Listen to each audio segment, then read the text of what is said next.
ඉතින් මම මේ ගීතේ රාස කරේ මම අර මුලින් කතා කරා වගේ අපේ ජීවිතේට මව් සෙනෙහස ඊළඟට අපි බිරිඳක් හෝ සැමියෙක් කියන කෙනෙක්ගේ තියෙන සෙනෙහස මේ ජීවිතේ අපිට වින්දනය කරන්න අපිට නැවත හිතන්න මාතෘකාවක් මේක. හැබැයි තමන් මෙච්චර ආදරෙන් ඉන්න සැමියා තමන්ට වෙනස්කමක් කළොත් එතෙන්දී ඒ බිරිඳගේ අසරණ වීම එයාට උදව් කරන්න එන අය එන්නේ මොන බලාපොරොත්තු වෙන්ද කියන එක මේවා හරිම මතභේදාත්මකයි. මම එක වතාවක් ඒ වගේ ගීතයක් ලිව්වා සුවඳ නොහඳුනන සමනලුන්ගෙන් පාර ඇසුවා මං ගෙනි පෙනෙලි බැට වැඩි විඳ වූයෙන් කන මැදිරි එලි බිතට බිය වෙයි මං එළිය සංගවා අඳුර දෙයි නම් බැතින් දැල්ලූ හිමි පහන් කාට කියමිද මං වැටත් නියරත් කාවි නම් පෙම්කෙත් කියලා. ඒ ගෑණිට දැනෙන අසරණ වීම. හැබැයි අපි දකිනවා මේ සමාජයේ බොහොම සොඳුරු ප්‍රේමවන්තයෝ වයසට ගියත් ඒ ප්‍රේමය වෙනස් නොවුණු මුහුකුරා ගියපු ප්‍රේමයක්. ඔවුන්ට මේ ගීතේ උපහාරය. අපේ ගෙදරත් හැමදාම අහන ප්‍රශ්නේ කවුද දෙන්නගෙන් ඉස්සෙල්ලා යන්නේ? එයා නම් මට මරණය කියන වචනේ කියන්න දෙන්නේ නැහැ. කවුද අපිගෙන් ඉස්සෙල්ලා යන්නේ? සෑම ආදරණීය සැමියෙක්ම බිරිඳක්ම අසරණ වෙන තැන. ඒ පොදු කාරණාව රසිකඩී දුමින්ද රහට ලියලා තිනවා. අපිට ඉල්ලීමක් කරන්න ලැබුණොත් අවස්ථාවක දෙන්නගෙන් කැමති කෙනෙක් ඉස්සෙල්ලා එන්න කියලා. ඉස්සරහට පයින්නවද නැද්ද?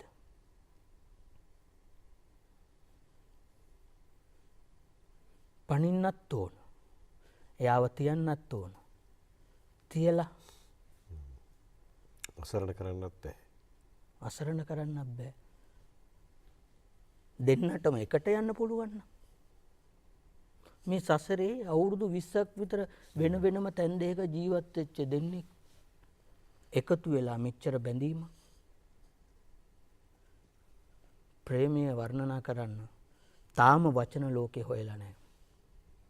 හොයන්නත් බෑ. ඒක ළඟින් යන කෑලි විතරයි අපිට කියන්න පුළුවන්. අපි ගීතය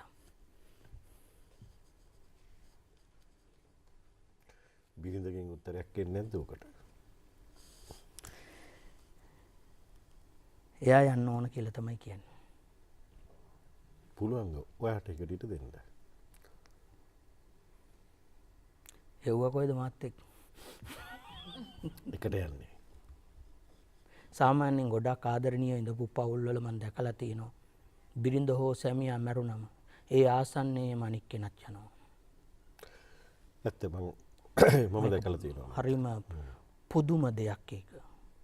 ජීවිතයක් නතර වෙන්න තරම් බැඳීමක්.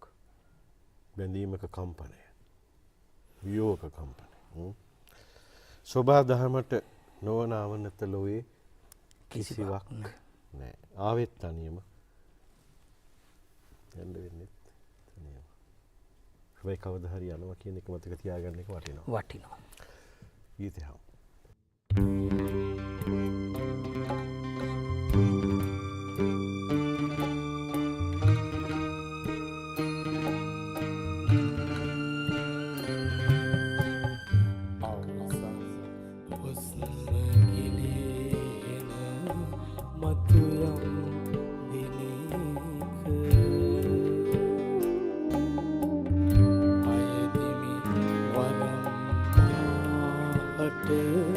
ඉක්මන් වෙන්න නුඹ නැති තාක මේ ජීවන මග යන්න මට සවි නොමැත ඔබ මාගේ පසු එන්න.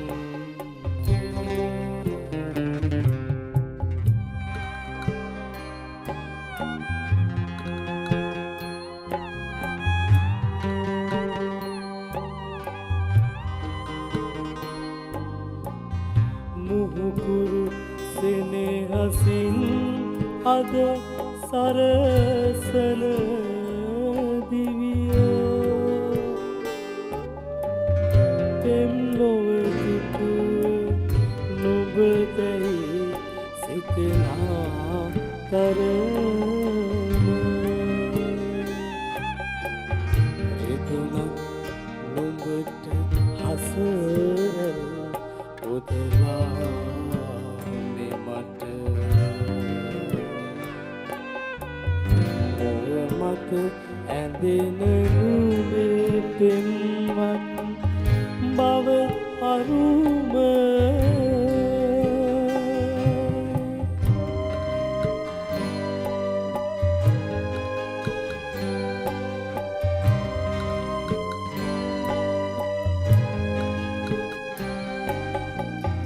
පැතුවත් තනිවනික් මෙන්නට නුඹට පෙර මම නැතිවාක නපුරක් නුඹ හට වේද තුන් සිත දැවී හලුවේ එය සිතන සඳ හැකිනම් එක්ව යන්නට පෙර පිනකි එය අවසන් හුස්ම ඉදීන මතු යම් දිනක අයදිමි වරම් ආහට ඉක්මන්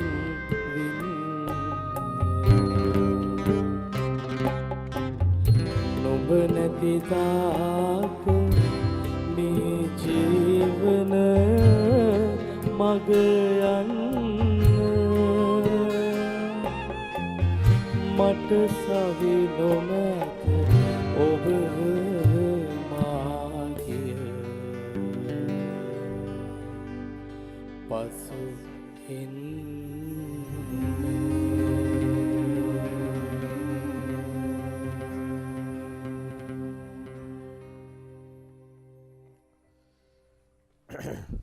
සංවේදී ගායනයක් ඒ වගේ මේ ගීතයේ ඇතුලේ තියෙන කාරණා දැන් අපි අර මුලින් කතා කළා වගේ මෙහෙර මේකත් අනිත් පැත්තට ගිහින් බලපුවම දැන් මේක සම්මත විවාහයක් තුල තියෙන චරිත දෙකක්ම වෙන්න ඕනේ නෑ. සමහර වෙලාවට ප්‍රේමය අප්‍රකාශිතව හිතේ තියාගෙන තව තැනක ජීවත් වෙන තවත් තැනක ජීවත් වෙන දෙන්නෙක් අතරත් මේ මහා දැවැන්ත ප්‍රාර්ථනාව තියෙන්න පුළුවන්. ප්‍රේමය.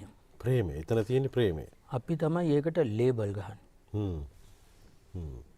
අපි හරි දක්ෂයි මේ වැඩේට. අපි දකින හැම එකටම ලේබල් ගන්නවා. දකින මිනිහට ලේබල් ගන්නවා, ගෑනු කෙනාට ලේබල් ගන්නවා, ප්‍රේමයට කඳුලට හැම එකටම ලේබල් ගන්නවා. කවුරු හරි මලගෙදර අඬනකොට ඉන්නකම් බලාගත්තනේ දැන් කොහොමද අඬන්නේ නැටි. එයත් ඒ ගෙදර හිඳලා වගේ බලාගත්තද නැද්ද දන්නේ. අපි හරි ඉක්මනට ලේබල් ගහගෙන යනවා. ප්‍රේමයට සීමා නැහැ. අපි සංස්කෘතිය කියන එක බොහොම වටින දෙයක්. සංස්කෘතිය කියන්නේ එක තැන තියෙන දෙයක් නෙමෙයි. ඒක ට්‍රාන්ස්ෆර් වෙනවා. නැත්තම් දස්කොන් ප්‍රමිලාගේ ප්‍රේමය ඒක හරි එකක් නෙමෙයි. අපි මෙච්චර කතා කරන්නේ නේද?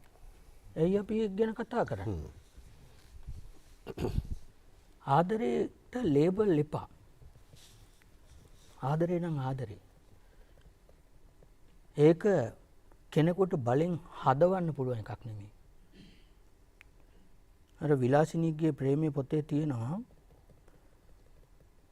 ආදරය කියන දේ ඇති වෙන්න ඕන දෙයක් මිසක් හදන්න පුළුවන් දෙයක් නෙමෙයි කියලා.